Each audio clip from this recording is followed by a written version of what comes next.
En el Evangelio de Mateo, al final del capítulo 9, se describen como diversas reacciones ante las obras y las enseñanzas de Jesús. El pueblo que se admira y dice cosas como: nunca se había visto en Israel algo igual.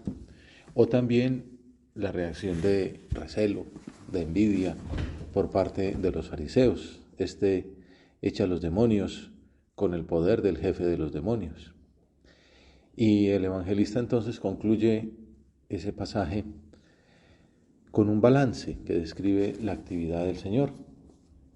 Dice que Jesús recorría todas las ciudades y aldeas, enseñando en sus sinagogas, proclamando el evangelio del reino y curando toda enfermedad y toda dolencia. Ahí aparecen como esbozadas 3 dimensiones que resumen la misericordia de Jesús encarnada en su misión. Recorre las sendas, evangeliza y cura. Jesús, quieres acompañarnos en el camino, como hiciste con esos discípulos, por ejemplo los de Maús. Deseas enseñarnos las claves para nuestra existencia, para ser felices, para encontrar pues el verdadero camino, el camino de la felicidad eterna. Y vienes para curar nuestras enfermedades que tenemos como tan palpables, las experimentamos una y otra vez. La ignorancia de la inteligencia, el descamino en la voluntad, la inclinación desordenada de nuestra concupiscencia. Y por ese deseo divino de curarnos, el Papa Francisco indicó en ese año de la misericordia que durante ese tiempo el sacramento de la reconciliación debería estar en el centro de todas las celebraciones. Muchas personas, escribió, se están acercando de nuevo al sacramento de la reconciliación, y entre ellas muchos jóvenes, quienes en una experiencia semejante suelen reencontrar el camino para volver al Señor, para vivir un momento de intensa oración, para redescubrir el sentido de la propia vida. De nuevo ponemos convencidos en el centro el sacramento de la reconciliación, porque nos permite experimentar en carne propia la grandeza de la misericordia. Será para cada penitente fuente de verdadera paz interior. Le damos gracias al Señor por ese sacramento tan maravilloso, por la formación que hemos recibido, que nos enseña a valorarlo, por la disponibilidad que tenemos de recibir esa gracia que nos fortalece en nuestra lucha, y que es pues esa manifestación de ese punto central que el Señor ha querido resaltar con el pontificado del Papa Francisco, el Papa de la Misericordia. Pero sigamos considerando cómo ejemplifica Mateo esas 3 dimensiones de la misericordia de Jesús: la compañía, la enseñanza y la curación. Al ver a las muchedumbres, se compadecía de ellas, porque estaban extenuadas y abandonadas como ovejas que no tienen pastor. Entonces aquí el verbo, la emoción es la compasión, que es uno de las características que denominan a Dios en el Antiguo Testamento, el nombre que Dios revela a Moisés.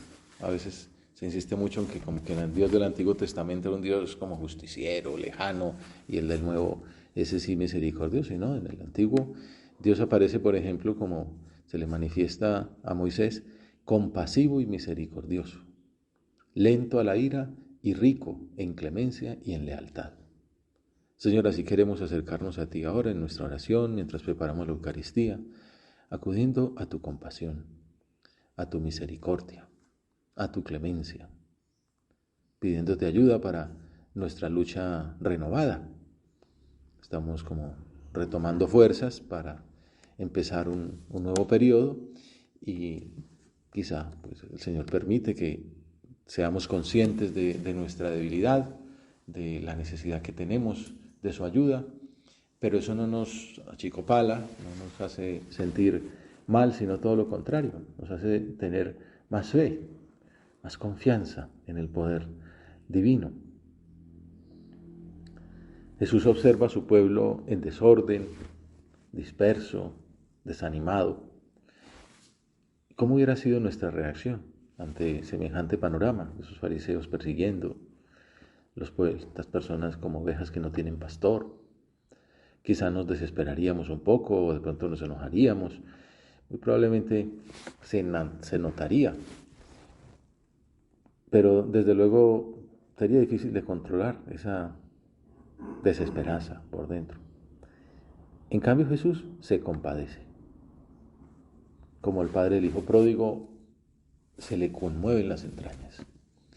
El diccionario tiene un sinónimo interesante para esa palabra de misericordia, y es conmiseración, que viene a ser algo así como hacerse cargo del dolor, de la pasión, de la miseria ajena, sentirla como propia. Compasión, compadecer, padecer con el otro. Conmiseración. Pero no basta con un sentimiento interior. La verdadera compasión incluye obrar, salir al encuentro de las necesidades del otro, como enseña la Iglesia en esa clasificación tradicional de las obras de misericordia, en obras espirituales, pero también de misericordia corporales. Ayer hablábamos de esas visitas a los enfermos, a los ancianos. ¿Cómo manifiesta Jesús esa conmiseración ante el pueblo extenuado? ¿Cuál es su estrategia para superar ese abandono, ese no tener pastor? ¿Cómo ejerce su pastoreo divino? Dice el Evangelio que entonces dijo a sus discípulos. Es el punto del Evangelio de hoy, que es más largo, en el cual nos podemos quedar para nuestro diálogo con el Señor. La mies es abundante, pero los trabajadores son pocos. Se lo palpamos, ¿no? La necesidad que hay de discípulos. Rueguen pues al Señor de la mies que mande trabajadores a su mies. Es un pasaje sobre la misión apostólica, sobre la necesidad de pastores, y entonces uno esperaría quizás una serie de consejos prácticos. ¿Cómo hacer apostolado? Empezar por las sinagogas, que busquen las personas más religiosas, etc. Sin embargo, Jesús nos muestra que la clave de todo apostolado, el alma de todo apostolado, se llama un libro de esos que San José María animaba a hacer lectura espiritual al comienzo de la vida interior. El alma de todo apostolado, la clave de toda la obra apostólica se encuentra en la oración. Rueguen pues al Señor de la mies que mande trabajadores a su mies. Tú, Señor, aclaras que las vocaciones que tanta falta hacen en la Iglesia universal, en las diócesis, en la obra, son fruto de la oración. Benedicto XVI ha hablado mucho al respecto. Sin una relación personal con Dios, todo el resto no puede funcionar. Porque realmente no podemos llevar a Dios la realidad divina y la verdadera vida humana a las personas si nosotros mismos no vivimos una relación profunda, verdadera, de amistad con Dios en Cristo Jesús. Es la gran idea con la que comenzamos este periodo de formación. Y si fuera la única que nos quedara, pues ganamos el año. Sin una relación personal con Dios, nada funciona. Obviamente hay que planear, hay que programar, hay que ejecutar, todas esas partes de la prudencia. Pero es la obra de Dios. Somos discípulos de Jesucristo. No somos ejecutivos de una multinacional, funcionarios de una corporación. Somos apóstoles, llamados con una vocación divina por Jesucristo para ser santos y apóstoles. Pero es como una dimensión de esa consagración del bautismo iluminada con una llamada peculiar en la Iglesia a la santidad del apostolado, a la unión con Dios. Por eso la labor apostólica es sobre todo enseñar a hacer oración, y por eso lleva su tiempo. Y es una labor, pues también la labor de San Miguel, la labor de San Gabriel, la labor de formación de los fieles de la prelatura, es formar almas de oración. La primera carta del Padre sobre el cristocentrismo, la amistad con Dios, la fidelidad a la vocación. Es esta misma idea, rueguen al dueño de la mies, rueguen, hablen con Dios. La lucha espiritual también no es simplemente pues adquirir virtudes para adquirir virtudes, por desterrar defectos, es seguir a Jesús, identificarse con Él, imitarlo, dejar que su obra se desarrolle dentro de nosotros. Bueno, pues te pedimos, Señor, ese regalo, una nueva conversión, que seamos almas de oración, que va mucho más allá del simple cumplir el plan de vida, hacer el tiempo previsto de oración por la mañana, por la tarde, con puntualidad, con intensidad, sin distracciones, metiéndose en la vida de Jesucristo, sacando propósitos concretos para nuestra lucha, contemplando el Evangelio, textos espirituales que nos ayuden a ahondar y a reconocer pues más facetas y riquezas que hay en esos textos. Sobre todo dejar que Dios actúe, impedir lo que nos aleja de Él. Aparta, Señor, de mí lo que me aparte de ti. De esa manera, pues estaremos como en esa misma longitud de onda, en la misma lógica divina, para tener los mismos sentimientos que tuvo Cristo en su corazón, como dice San Pablo. Y ahí sí, saldrá el apostolado, brotará como consecuencia de ese identificarse con el Señor, de ese seguirle de cerca, de esa lucha que durará toda la vida, pues saldrá el afán de almas.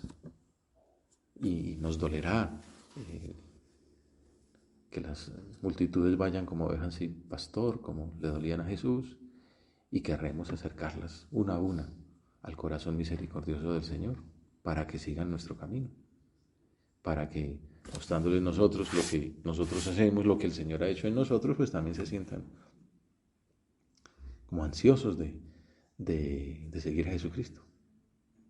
Por eso San José María escribe en Forja: desgarra el corazón aquel clamor siempre actual del Hijo de Dios, que se lamenta porque la mies es mucha y los obreros son pocos. Y a esas almas le gustaba salir a la terminal de transportes, a Termini, y dice una anécdota que a mí siempre me ha gustado, y como una manera de descansar, ir a la terminal de transportes. Y es como un gran pasillo de una cuadra, y recorrerla ahí con don Álvaro, pues rezando un rosario, simplemente para ver gentes que vienen de un lado, que van para el otro, del norte para el sur, turistas, almas, ¿no? Hijos de Dios, personas a las que Dios llama a la santidad y que quién sabe en qué situación se encuentren, de pronto están muy enamoradas de Dios, de pronto están en crisis, y rezar por esas almas, encomendar. Y cuando veía gente, grupos así de personas, o en las tertulias donde veía pues tantas personas que se acercaban a la labor, decía: ¡qué trigal! ¡Qué trigal! La mies es mucha, los obreros son pocos. Siempre seremos pocos, pero bueno, todo no es ningún misterio que pues cada vez obviamente se va notando los frutos de esas crisis que empezaron por allá. Quién sabe, en el 68 es un momento en que es como paradigmático, pero como esos frutos pues de la posmodernidad, en que cuesta más acercarse al Señor, los procesos son más largos, hace falta un discernimiento más profundo. Ese grito, la mies es mucha y los obreros son pocos, salió de la boca de Cristo para que también tú lo escuches. ¿Cómo le has respondido hasta ahora? Hacemos examen, Señor. Tú vienes diciendo esto. Te estoy escuchando estas palabras pues desde pequeño, ¿no? Lo hemos escuchado en el Evangelio, en la misa, en la predicación. La mies es mucha y los obreros son pocos. Y quizás eso nos anima a nosotros a dar ese paso adelante para ser un obrero. Pero ¿cómo he correspondido? Pues pedimos perdón por nuestras faltas de correspondencia. Nos da un consejo: rezas al menos a diario por esa intención. Seguro que lo hacemos, ¿no? Le pedimos al Señor cada día por los obreros. Alguna vez sucedió por ahí, en alguna situación, en una labor apostólica, como que apareció muchas, habían hablado de esto, ¿no? Habían predicado, y justo el sábado siguiente apareció mucha gente a la meditación, y entonces uno preguntaba: ¿qué pasó? ¿Se movieron mucho? Y otro respondió: no, debe ser que por ahí el miércoles o jueves el Evangelio de la misa fue: la misa es mucha y los obreros son pocos, habremos rezado más. Rezas al menos a diario por esa intención. Para nuestra sociedad pragmática y activista, esta indicación tuya, Señor, es un escándalo. El gran consejo es que recemos. La compasión divina, ¿no?, la misericordia del Señor, la conmiseración, se manifiesta en enseñarnos a pedir. Digamos que enseña, acompaña, cura. La curación va, y la enseñanza es: pidan, rueguen. Por eso es tan importante en la obra y en la iglesia ese apostolado a la oración, ¿no? Y valen tanto los enfermos. Que es un enfermo, un moribundo, pues sería una persona, si estamos pensando solo en pragmatismo, en números, en actividades, pues un enfermo es un estorbo, porque no aporta. Pero si estamos hablando de visión sobrenatural, de la importancia de la oración, un enfermo es un tesoro porque es el que más aporta, con su sufrimiento, con su oración, con su unión a Cristo crucificado, pidiendo y hace milagros, ¿no? Los enfermos, los ancianos. Y la oración de todos, ¿no? También la tuya y la mía. El ofrecimiento de nuestra lucha, de nuestras miserias, de nuestros fracasos también, y de nuestro empeño y de nuestro trabajo. La compasión divina es enseñarnos a pedir. Y es lo que Jesucristo enseña con su propia vida. Claro, el Evangelio a veces se resalta pues los milagros, la predicación, los viajes, pero también deja caer eventos que son pues trascendentales, la oración, la noche entera en oración, antes de los grandes milagros, antes de elegir a los 12, la oración del huerto, antes del sacrificio, como haciendo ver, la misa la preparan con oración. Y tantas facetas de oración pequeña, ¿no? Antes de los grandes milagros, levantando los ojos al cielo, dio gracias al Padre, se dirigió diciendo. Cuando va al huerto de los olivos, dice el evangelista de pasadita, fue al huerto de los olivos como de costumbre. Siempre se sabe que el Señor ya era una rutina, que pasaba por allí después de la cena, se iba al huerto de los olivos a rezar un buen rato. Tanto que sus discípulos se sintieron movidos a pedirle que les enseñara a rezar, como hacía Juan Bautista con los suyos, para preparar su llegada. Y gracias a esa petición nos llegó el Padre Nuestro, que comprendía todas las facetas de la oración cristiana. En los últimos años de la vida de nuestro Padre, sintió que el Señor le daba una clave para su oración en ese tiempo que era muy difícil para la iglesia en el mundo. Como decimos, de allá vienen muchas de las dificultades que estamos pasando. Voy a deciros algo que Dios nuestro Señor quiere que sepáis. Los hijos de Dios en el Opus Dei hemos de ir con mucha fe, adeamos con fiducia, citaba la carta a los Hebreos, que quedó en el oratorio de Timonel. Vayamos con fe, adeamos con fiducia. Al trono de la gloria, al trono gloria, a la Virgen Santísima, una luz que sabemos recibió en la misa. Vayamos con fe al trono de la gloria, porque el texto inspirado dice al trono de la gracia, que es Jesucristo.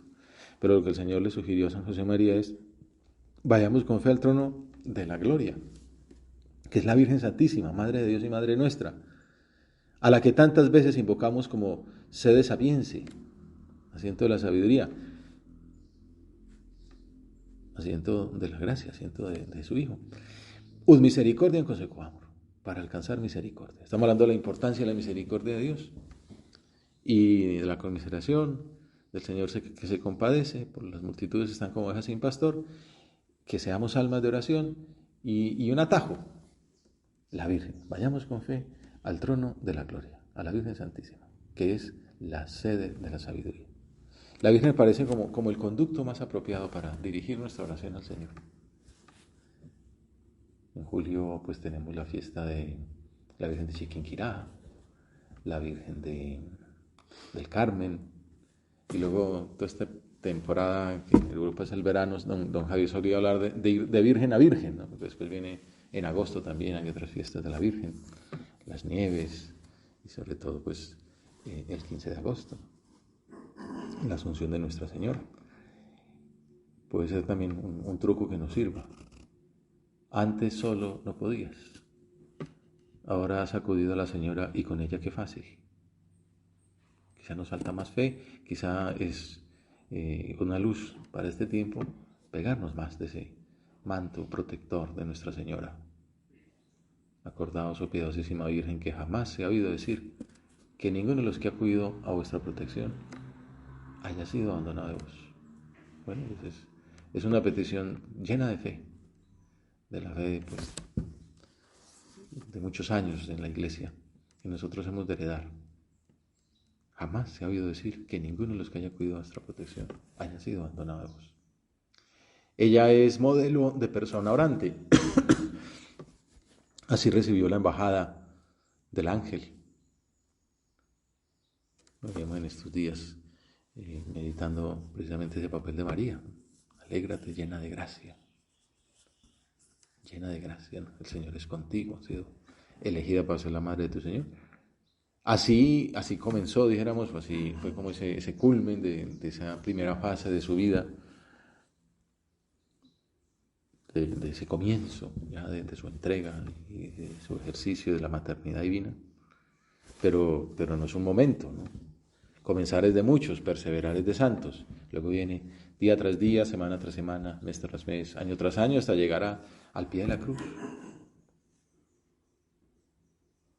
al Calvario, donde la contemplamos ahí, Justa crucem Jesu, ¿no? Stabat mater dolorosa, justa crucem lacrimosa. Estaba la madre al pie de la cruz de su Hijo. Y en Pentecostés, aglutinando a sus apóstoles, a primitiva cristiandad, que pues tenían la tentación de la dispersión, ella enciende el fuego del amor, prepara las almas para que venga el Espíritu Santo. Y hasta la asunción al cielo, donde permanece intercediendo por sus hijos. Así le pedía a José María. Supliquemos hoy a Santa María que nos haga contemplativos. Pidámoslo. Que nos enseñe a comprender las llamadas continuas que el Señor dirige a la puerta de nuestro corazón. A veces somos como sordos, ponemos tapias, ¿no? Para que no llegue esa voz. Y el Señor habla, grita quizás, y nosotros no, como si no escucháramos. Madre nuestra, enséñanos a comprender las llamadas continuas que el Señor dirige a las puertas de nuestro corazón. La Virgen, pues el Señor le susurra, le inspira y solamente con una pequeña insinuación responde inmediatamente. Que seamos así. Roguémosle, Madre nuestra, tú trajiste a la tierra a Jesús, que nos revela el amor de nuestro Padre. Ayúdanos a reconocerlo. En medio de los afanes de cada día, ayúdanos a reconocerlo. Ayúdanos a descubrir sus llamadas, que nos pide que ofrezcamos esta pequeña penitencia, que hagamos este cumplimiento de nuestro deber, que nos demos un poco más, que salgamos de nosotros mismos, que cortemos con esta ocasión de pecado, que aprovechemos más el tiempo, que seamos más almas de oración, que hagamos más apostolado, que seamos más cariñosos. Ayúdanos a reconocerlo. En medio de los afanes de cada día, ayúdanos a descubrir esas ocasiones de gracia. Remueve nuestra inteligencia y nuestra voluntad para que sepamos escuchar la voz de Dios, el impulso de la gracia. El Padre nos enseñaba a pedir luz en la inteligencia y fuerza en la voluntad. Que vea, olviden, ¿no? Que vea, Señor, y lo hemos visto porque tenemos mucha formación y bueno, seguiremos recibiendo, que vea cada vez más claramente tu voluntad y que la siga, porque verla la vemos, pero a veces nos falta esa aceptación, ¿no? Ese fiat. Señor, quiero que se haga en mí tu voluntad, quiero ser otro Cristo, quiero que sea un buen hijo de María. Madre nuestra, intercede, ayúdanos a reconocerlo, para que sepamos escuchar la voz de Dios, para que sepamos escuchar el impulso de la gracia y respondamos. Tu Señor, entonces nos enseñas a rezar, nos garantizas la eficacia de la petición y la Virgen nos ayuda a hacerlo con su intercesión y con su ejemplo. Pero ¿cuál es la intención que Jesús quiere que pidamos? Para que las ovejas puedan andar como si tuvieran pastor, para que no estén extenuadas y abandonadas. Entonces dice a sus discípulos: la mies es abundante, pero los trabajadores son pocos. Rogad pues al Señor de la mies que mande trabajadores a su mies. En el diagnóstico está el inicio del tratamiento. El problema de siempre en la humanidad es que por causa del pecado muchas veces nos desentendemos del verdadero trabajo, que es ayudar a nuestros hermanos los hombres a escuchar la voz del buen pastor, yendo nosotros por delante. El Papa a veces dice ir por delante, ir en la mitad, ir atrás, no, ir pendiente de todo. Aprovechamos este rato de oración para, bajo el manto de María, pedirle a nuestra Madre que nos ayude a orar como hacía ella, dispuestos a escuchar la palabra de Dios, a ponerla en práctica, lo que meditaremos en la fiesta de Chiquinquirá. Jesús indica que el problema no es de escasez de medios, la gracia de Dios siempre está, la mies es mucha. El problema es que los trabajadores son pocos, y podríamos añadir aquello de que los que estamos en el campo trabajamos mal. Y entonces podemos aprovechar este rato de oración para pedirle al Señor: Jesús, almas de apóstol, son para ti, para tu gloria. Es una ejaculatoria muy bonita, que es oración, es pedir que envíe obreros a su mies y también convencernos a nosotros de que eso es lo prioritario, pedir almas. Verás cómo acaba por escucharnos. Petición del pueblo que la solicita, obedeciendo al mandato del Maestro, diálogo profundo del alma que escucha el llamado a la intimidad con Dios. Entonces, cuando uno repite eso, también es Dios que le está diciendo: almas, ¿no? Ahí están, pero necesito que tú te convenzas de que para mi gloria, para Dios toda la gloria, hace falta que tú también ayudes a conseguir esas almas. No es cuestión de programaciones, no es cuestión de actividades, aunque habrá que hacerlo, sino de oración. Por eso es importante dedicar unos tiempos diarios al diálogo con Jesús. En esa oración pedirle que envíe obreros a su mies, a veces con nombres propios. El buen pastor conoce a sus ovejas, y eso es lo que llama el Papa oración de intercesión. Señor, te pido por este amigo, te pido por este otro, te pido por esta familia, te pido por esta necesidad, este que me pidió oraciones por tal situación, te pido por este que se confiese, por este que entre al seminario, por este que se está planteando la entrega. Al tiempo que nos ofrecemos también, como el profeta que decía: envíame a mí, ¿no? Almas de apóstol, pero envíame a mí, que estoy dispuesto también, si hace falta, a entregarme más. Señor, ayúdanos a despertar las ansias de trabajar en tu viña. Muéstranos cómo aprovechar mejor la jornada para dar más frutos. Ayúdanos a descubrir las ansias de tu corazón. Rueguen pues al dueño de la mies que envíe trabajadores a su mies.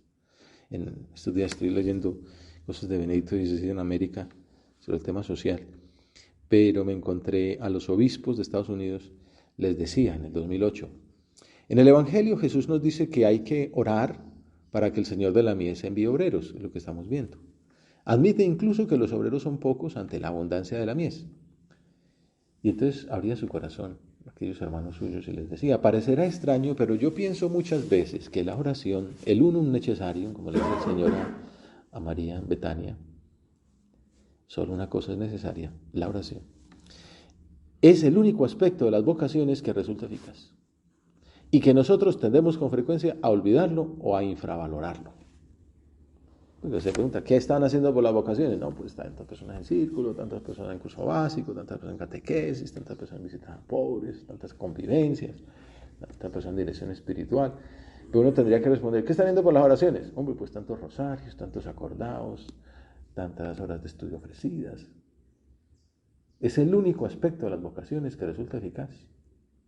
No hablo solamente de la oración por las vocaciones. La oración misma, nacida en las familias católicas, fomentada por programas de formación cristiana, estas meditaciones son eso, un rato de oración, que por eso San José María preveía. Reforzada por la gracia de los sacramentos, por eso es tan importante la confesión, la Eucaristía, es el medio principal por el que llegamos a conocer la voluntad de Dios para nuestra vida. En la medida en la que enseñamos a los jóvenes a rezar y a rezar bien, San José María por eso decía: si no lo hacéis de los chicos almas de oración, habéis perdido el tiempo. En esa medida Cooperamos a la llamada de Dios. Los programas, los planes, los proyectos tienen su lugar, pero el discernimiento de una vocación es ante todo el fruto del diálogo íntimo entre el Señor y sus discípulos. Los jóvenes, si saben rezar, pueden tener confianza de saber qué hacer ante la llamada de Dios. Los jóvenes que se están planteando la vocación, pero los jóvenes que están llamados. ¿Cuál es la clave de la fidelidad? Enamórate y no le dejarás. Ser alma de oración. Pero no solo los jóvenes, también los viejos. Tenemos que tener alma de oración, enamorados de Jesús. Ahí es donde resolvemos nuestras dificultades, nuestras inquietudes, nuestras contradicciones, nuestras crisis. Todo es, pues, contigo, Señor, cumpliendo tu voluntad. Padre misericordioso, te pedimos, obedeciendo a tu Hijo y por la intercesión de nuestra Madre, que envíes trabajadores a tu mies.